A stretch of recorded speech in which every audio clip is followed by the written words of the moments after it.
Mosquitoes, another bug we're all worrying about this summer. When these critters get hungry and bite, they can leave you with more than just an itchy bump on your skin. Some mosquitoes carry West Nile virus. West Nile virus is the most commonly transmitted virus, and it's spread by mosquitoes in our area.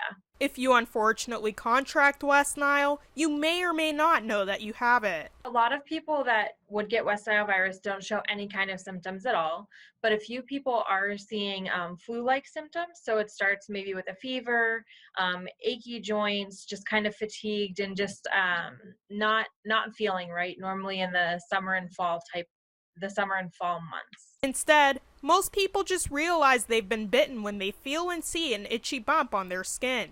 There are some ways to temporarily stop the itching and swelling. If you're allergic to them, like if you react, you can use like a Benadryl type thing, an antihistamine to help the swelling go down. And then you can get anti-itch creams to go on to this too. And then there's some natural remedies with touch-me-not.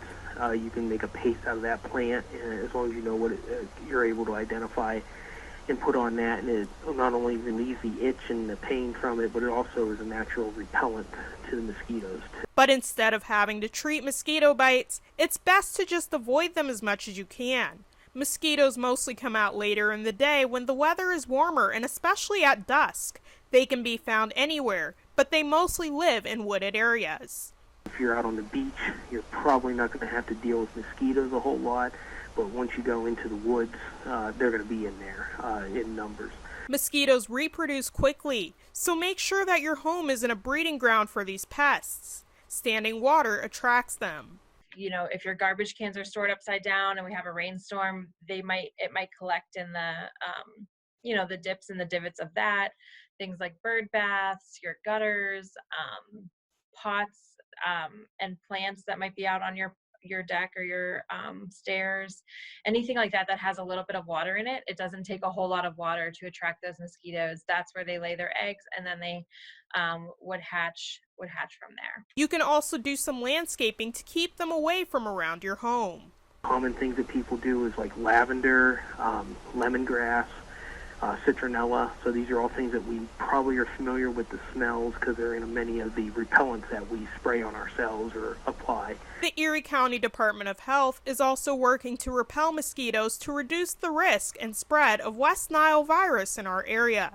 These efforts are done through their mosquito program that runs from May to October. We have staff members who set mosquito traps around the county. They then check them the next day and see how many mosquitoes are in there and send them off to the state lab for testing for West Nile virus.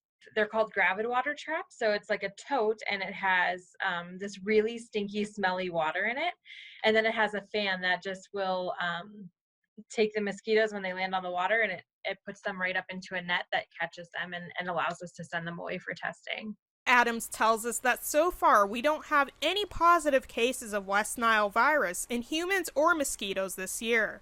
Next time you plan your summer activities, think carefully and be cautious when you're stepping in a territory that'll most likely include mosquitoes. Odessa Meredith, YourErie.com.